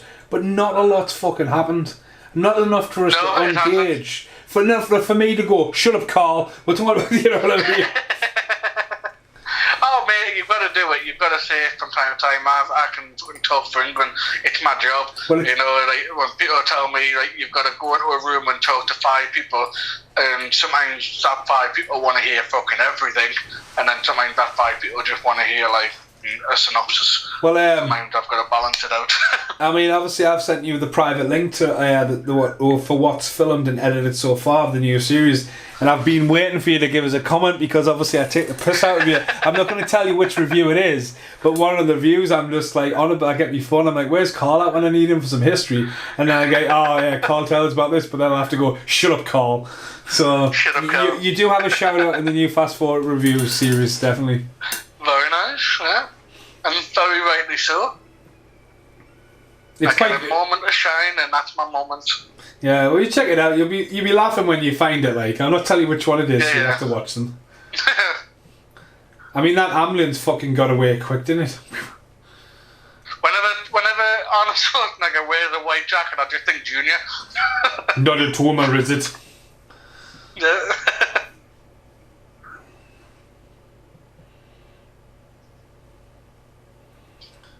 As I say, I'm sure that actor died not long after this because he's the bad guy in Striking Distance. Well, the one who just came out of the ambulance for them. Aye. Died. I was going to say that's a classic me going, I wonder what he done last year. Nope, he fucking died. Oh, never get as good as the Die Hard fucking fiasco where everyone was dead. But you know, in a world of today, and it's not a bad thing, but you know, it's one of those things where someone dies, you're going to know about it. You know, it's fucking everywhere, internet, fucking radio, you name it. Whereas when you think about the 90s and the 2000s, there's a lot of people who died that you don't remember, or you don't. Well, that's it. You don't hear about it. Unless it was a tragedy like River Phoenix dying, and then that was everywhere. Unless someone tragically died, like, even actors. I mean, I couldn't tell you when Steve McQueen died. Do you know what I mean? Exactly. Yeah. Because it wasn't big news. Or someone like, what's he called? Is it not? It's not Dean Martin. Jim Dean. No, the guy who was in Blackbeard's Ghost and stuff like that. These iconic actors, or even like people like Peter Ustinov. You know, it's not really channeled in when you die, but then you look at other actors when it's a proper shock. I mean, we often joke. I think we joked about it last year, and we're like, "Oh, who's the celebrity to die of this?" Do you know what I mean? And it's always a shock. I mean, for example, Paul Walker, absolute shocker. You know what I mean? Everyone, you know what I mean? But then you watch some of these older films, he's dying. But it's weird when you go. What's weird is sometimes when you go, right, he's not dead, but he hasn't done anything since then. Why? No. Yeah. Do you know what I mean? You know what I mean? And like, it's just mental news. You know what I mean? Yeah. Well, it was like the most recent one that I found really surprising was is it Dustin Diamond, or better known as Screech, from Saved by the Bell. Yeah. You know, so he was. I mean, from what I remember reading, he was like ill. You know, it was like cancer or something like that. It was, lung cancer. Like, literally, it would have been something that he would have been ill with for quite a while. But at the same time, like there was. I don't even know if it's done well. I've not even seen anything advertised, but they did the Saved by the Bell reboot. So basically, it's still got all the original casting. Oh yeah, they were trying to reboot it, weren't they? But it's sort of. But it's like it's the new age kids, you know. It's a modern version. And again, I mean, I remember them saying how he was heartbroken, you know, that he didn't get asked to go back and do a scene. But you know, it's like that's a weird thing because if you ever go into that, that's kind of bizarre. Because I kind of half believe it and half don't. You know, obviously, if you've never heard about it, like he did a tell-all book. Which basically tells you about how being on the set of Saved by the Bell was just everyone was sleeping with each other. You know, there was drugs being taken, it was all sorts of things going on, and obviously the entire cast just totally lost their shit with them and just cut them out of their lives. But then he swears that he basically was ghostwritten. So he swears that he got told, "We'll meet up, we'll see what you want to say, and we'll write it in that way." And apparently the next thing he knows, he's getting an email saying the book's hitting the shelf next week. He's like, what? He's like, yeah, it's all done. He's like, but I haven't done anything. He's like, oh, we just took your notes and went with it. So it's basically been taking a lot of content, but at the same time, he hadn't exactly led a straightforward life either, so I wouldn't be surprised if he's Well, wasn't he one of the only cast members to come back for the follow-up series? Because there was another Saved by the Bell, wasn't there, after the original series? Yeah, and he was the only one. They did the college years, years, which was all of them except he came out to work with everyone except I think Elizabeth Berkley. She was too busy being a stripper. Someone Turtle Voorhees. She apparently had a load of mishap behind the scenes as well. But then they did a Saved by the Bell, the new cast, which had the original Principal and Screech, and he did a few seasons with that, and then basically after that dried up. He popped up in. He's in Dickie Roberts alongside Feldman and the Brady Bunch guys when they're all playing cards with Dickie Roberts on a Saturday night, and he pops up in that. But yeah, it was tragic. But one another tragic before we get back to the film, obviously Black Panther. You know what I mean? Yeah, that went on. That was a very. The thing is, what was harsh about that was that a lot of fucking stuff going online saying, "Oh, you must be into something dodgy," because after he did Black Panther, I think it was quite a few months before he did another film. I think it was called 12 Bridges. Yeah. A lot of people were talking about, oh, look how skinny he is, look at how he's wasting away. Oh, I bet it's drugs, I bet he's doing drugs and stuff like that. And nobody knew. He kept it a secret that it was colon cancer and that's how he lost all of his weight and shit like that. Now everyone was like, oh shit, guess it wasn't drugs. He was basically dying, bless him. But again, I mean, in a way, I don't know if it sounds harsh, but bravo for managing to keep a secret. You know what I mean? Right, Arnold Schwarzenegger. Sorry to cut off the late great Mr. Black Panther there. Arnold Schwarzenegger's just done a corkscrew backflip off a crane and took out 2 guys. I mean, what the fuck are we watching now? Well, yeah, I mean, he need to have his moments now, doesn't he?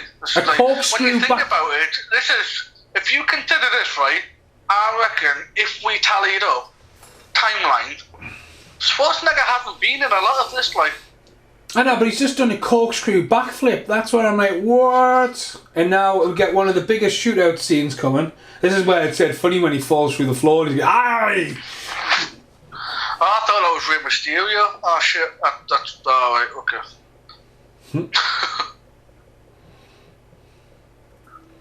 Yeah, warehouse. I mean, it looks like they've shot a lot on the docks and oh yeah, just fucking elbow out a fucking window. I mean, he had a gun in his hand. Why didn't you use the butt of the gun? No, I'll just elbow the window out. It makes me look cool. Yeah. Like Bill Goldberg when he backhanded the limousine. Well done, Bill. Yeah, you really showed that limo. And thanks for losing the Monday Night Wars, mate.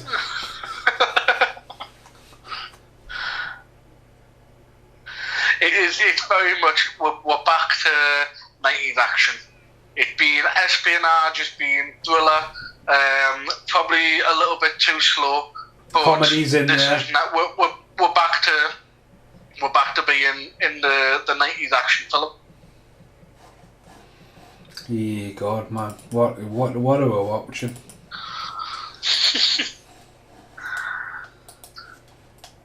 I mean, I watched it last night, and to be honest with you, I turned it off for a while because actually, I had a massive migraine before I obviously picked my glasses up today, and then I literally watched it all and watched it and you're thinking, oh well, I'll watch it and fall asleep, but no, I watched it. I mean, don't get me wrong, I knew it straight away. Oh, we'll do a podcast today, and I thought I might have had to give you some more time prep because I do want to do Big Trouble in Little China with Paul Ray. And this is a nice, a part of our Schwarzenegger series we've done. Well, like you mentioned in the beginning, though, these are the sort of films that we have been doing. We've done a couple of Schwarzeneggers. We did a... Yeah, there. He falls on the screen. He's just like, that's so bad. Sorry. Are those Universal Soldier guns? Aye. Big rail gun. That looks kind of... Yeah. I always remember this scene, though. I don't know why. Now that it's happening, I don't know where you are, but he's under the floorboards. No. He just fell through the floorboards there. They're all going down for the old classic "Is he dead?" We're going to go in there a bit more reduction. I mean, he's crawling around there, but even when he pops up through the floorboards, right, and he just happens to be next to 2 guns. Yeah. And you're like, I can't get away with the smoke on them guns. This film doesn't warrant it. It literally would be like Schwarzenegger right now pulling out a lightsaber. I fucking love lightsabers, man. I mean, but that just wouldn't work. I mean, to be honest with you, guns are weird. If you think about the technology, though, especially with it being Warner Brothers, mate, that the fact is that bullet trail, let's call it a bullet trail, obviously, you know, it's obviously would have opened the door for the Matrix. Yeah, exactly. Yeah.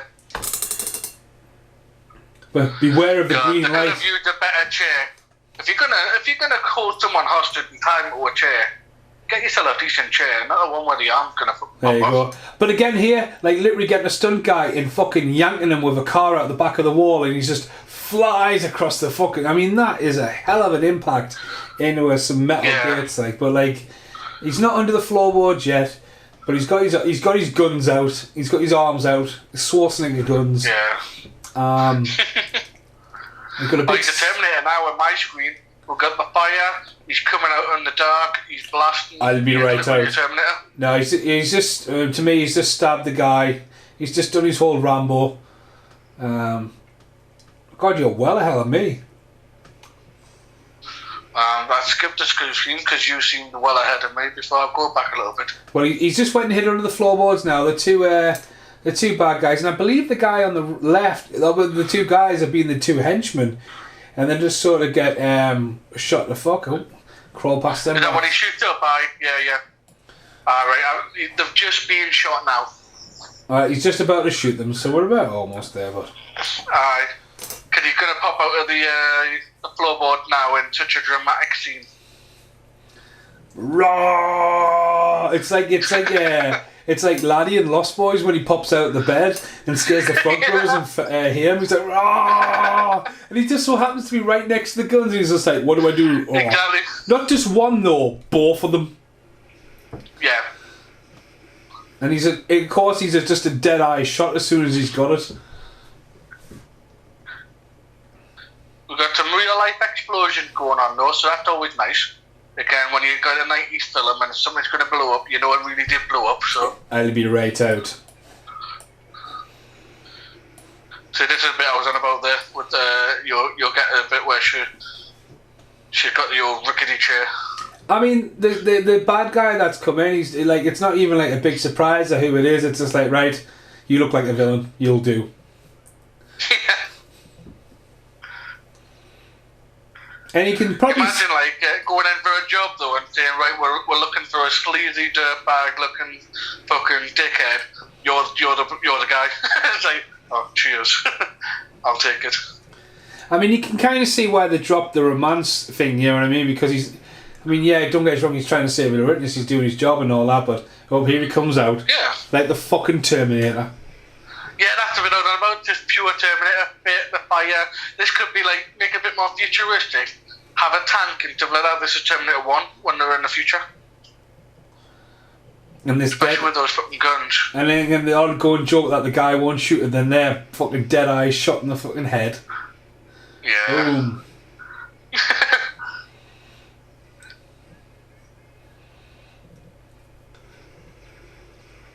There you go. Run.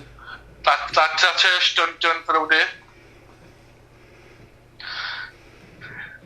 I remember. All the guns flying around, and why he's got the smallest gun in the world, I don't know. I remember last night when I mean, this shot here has not aged well. When he looks up and the fucking car's going fucking 360 over his head. But I watched after this. I think I grabbed Resident Evil Afterlife, and just on the wing, and it was Paul. I mean, I've been listening to Paul Anderson, or Paul W.S. Anderson, as he wants to call himself these days, Mr. Northeast guy. Yeah. And I thought it very interesting. Oh, that might be interesting because he comes back to the franchise after missing the other two. And I was listening to him and his commentary, and he's on about Mia Lokovich doing all her own stunts and stuff. And the guy just kind of, I bet you took her home that night and nursed her out. And he's like, well, she is my wife. I thought it was quite witty, but... But the thing is, though, it does sound a bit harsh, and I'll take it. But the reality is, I mean, she can be a good actress, but I feel like she's completely hindered herself by, being very heavily, kind of lent to his roles. like I say, he did a few of the Resident Evils. He just did that Monster Hunter, which is not a great film whatsoever. Is that on Netflix or something, is it? I use a VPN. It's America. So it's not piracy. It just pretend that I live in America. And it's legal as well. But it hasn't quite come over here yet. I think it's March. I think it's like this month. It comes out this country. That's where it all falls apart, because you don't know when a film should be out now. Because that film should have been out in February, and it still hasn't made its way. But now, what are you going to say about Media? I love her from Cuffs. She's in Cuffs with Christian Slater. And then obviously she's obviously in Fifth Element as well, which is another one I was going to shout out the other night. Fifth Element. Right, just to go back to the scene here. I mean, don't get us wrong. They're fighting on top of a cargo crate. I don't think it's very clear that Schwarzenegger goes down with James Caan when the fall, and like it is like, I mean, this is where the film should end, but then it sort of creeps on for another 10 minutes to then have a blackout ending. Like James Caan here should die, and then there should be enough evidence to convict, the big wig who really should have had a bit more credible role in it. I mean, this is, you can see it's blue screen. I mean, it is quite original. I mean, what film did they use a lot of these lately? I was watching it. Was it The Lethal Weapon? They used this in The Lethal Weapon, didn't they? Was it it's very similar, Yeah. But here, I don't think it's very clear. That's what, I mean, don't get us wrong, he's iron, but like, it's not very clear that he's on there, because you don't see him fall off the other side. Yeah. Yeah, it's not reading very well, like, is it?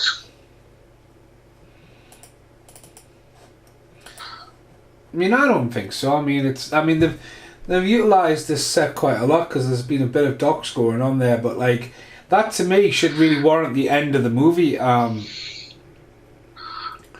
James Caan still. I mean, the fact that when it landed and you see James Caan go flying off it, yet there's no sign of Schwarzenegger, it doesn't read that he went. I mean, you kind of do see it when it goes down, but the fact that the impact shows no sign of Schwarzenegger, I don't know, are they trying to play off in the idea that he died, or did Schwarzenegger just die there, or But obviously, he sees there, and like again, it's like, like as it's all going to be good and that, and then he tries to shoot him, even though Schwarzenegger's just going to save him.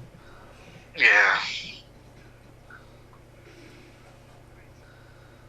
It's like, how dare you?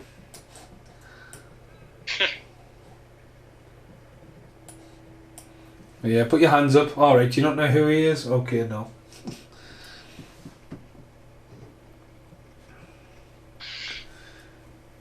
Again, he's looking like a cross between Terminator and fucking Commando, and he with his top off. I mean, how did he lose both of his sleeves? Perfectly as well.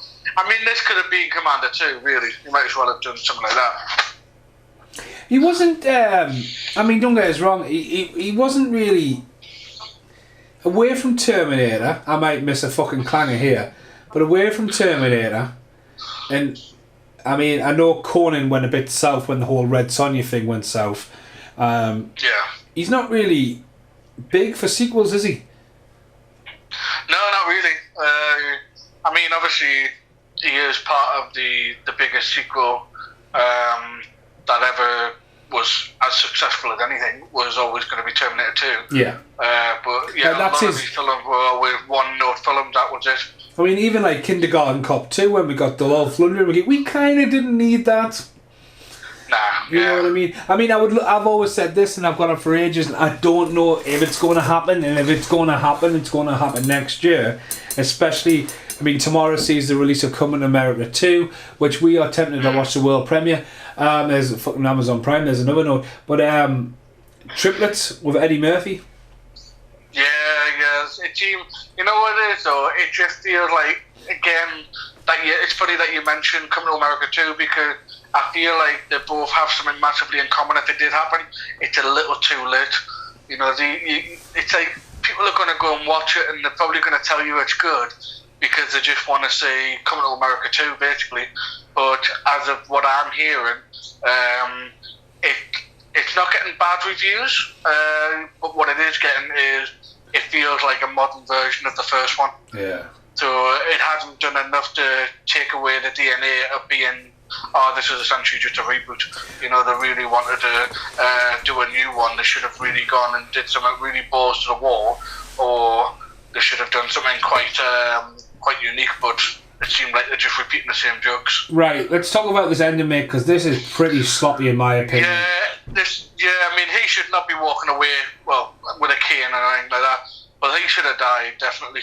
I mean, they go into this van, surrounded by press, surrounded by it. No one's going to see them go down the manhole cover. And when you look into the aftermath of the explosion, after the explosion, they're shutting the manhole cover, and you think, yeah, the fireball would have went down as well as up, you know. You're fucking not that stupid. And it's the whole, like, Vince McMahon killed on Raw kind of thing. As soon as the limousine shuts, they're exploding. No one's that quick. Like, you know what I mean? You've got cameras everywhere. They're like smug. And you think, right, okay, they're smug. They're in the limousine. They've got away with it. And then they end up on the fucking railway tracks. He phone's going, "You've been erased." And then it just fades to black. They don't even show you the fucking train hitting the car. And it's like, come on. Yeah. You know what throws me off about this scene as well? It's the fact that they got into such the most generic, like, green van. You know what I mean? It's like there was no way they were ever going to ride off in the sunset in that van. What did you say was a green van? Is it a green van? It is, isn't it? No, brown. It's brown. Aye. Fuck you, I'm colourblind. I know you are, that's what I'm saying.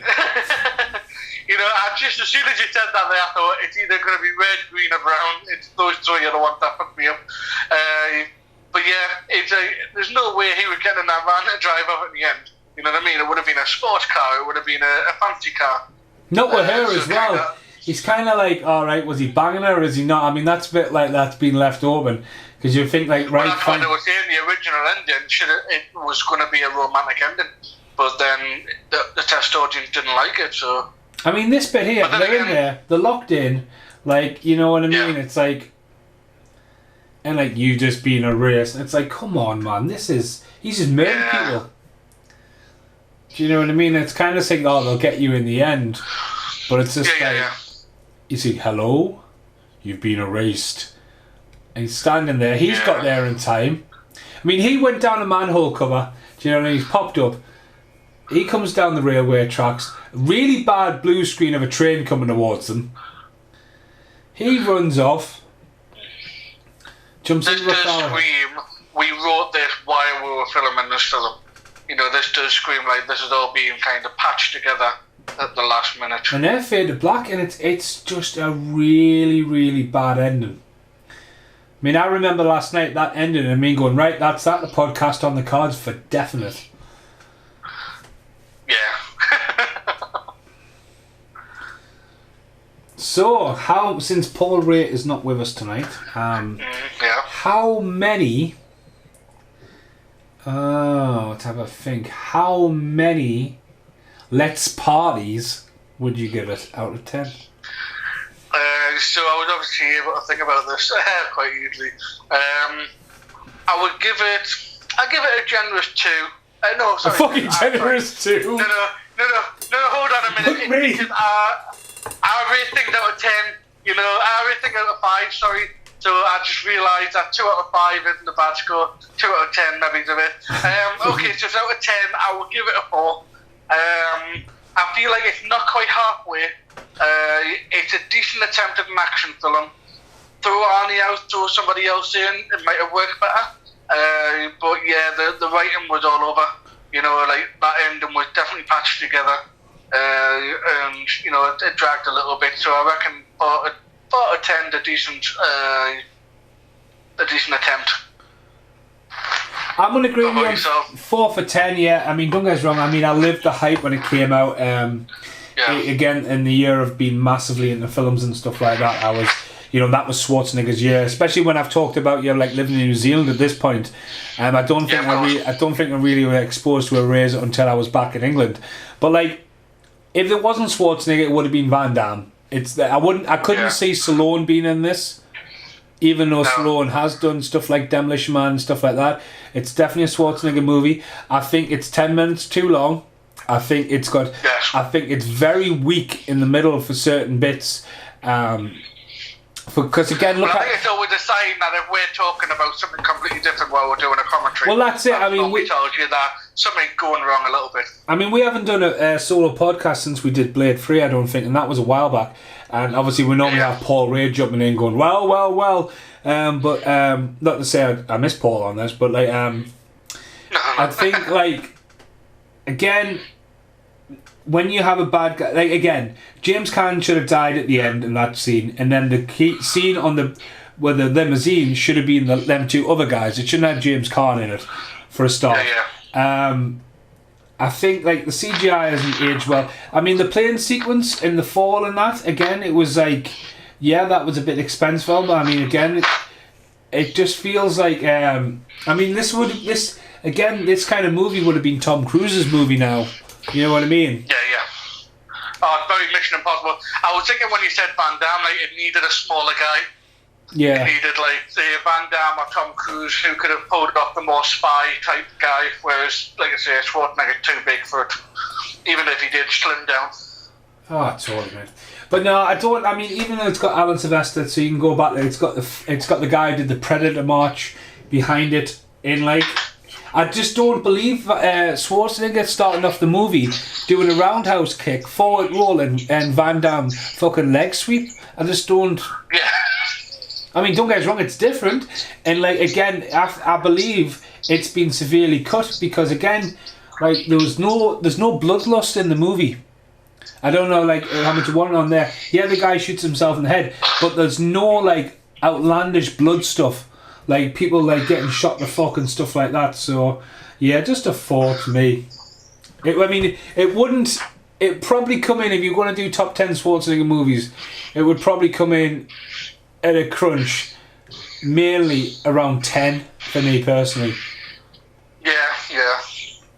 Where do we go from here? I might have to think of my top 10 Schwarzenegger films. Well, Vanessa Williams actually has done the end credits song, so she was like literally getting into all kinds of things.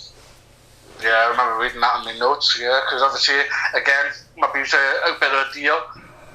If you want to do the song, we'll give you the role. Alright, that's one thing. Right, well, this is the end of the reel, because it's the end of the tape as well, for me personally. We'll be back again with Paul Ray. Big Trouble in Little China is on the cards, and as always, Waterworld is always impending doom. It's an ongoing joke. It's been going on now for a full year. We'll get there eventually. But for now, I've been Stephen Monkey Mason. I've been joined by Carl McSorley, and this has been the podcast for Eraser. Thanks for listening. Goodbye for now. Ciao. Hello and welcome to the very end of the podcast. Hope you've enjoyed that, and if you're still listening, here's a bit of a bonus. I'm just about to put a razor back in its box, and it's my little tag I pulled out. Look, there you go. So yeah, as I say, I've destroyed the box getting that out. So yeah, that is Z114202A. I don't know what they were thinking about it, but there we go. The DVD player is under here. Carl wasn't right. One screen. Can't see that screen. Little screen there. I used my fiddle fax. Big screen obviously running in the background. There's a screen over that way as well, but yeah. Yeah, I just need a mask to that now. But yeah, that was a razor. That was awesome doing one. I can't see the box doesn't even fucking shit now. Look at that, man. Good old snap boxes. Thanks for listening and thanks for watching this bit. Hopefully I'll not forget to put this in the podcast. I'll remember after I've done it, I'll be like, for fuck's sake. And I'll see, here's my glasses. It's alright. I was keep on rubbing them like fingerprints. There you go. Right. Thanks for watching and listening. Goodbye for now.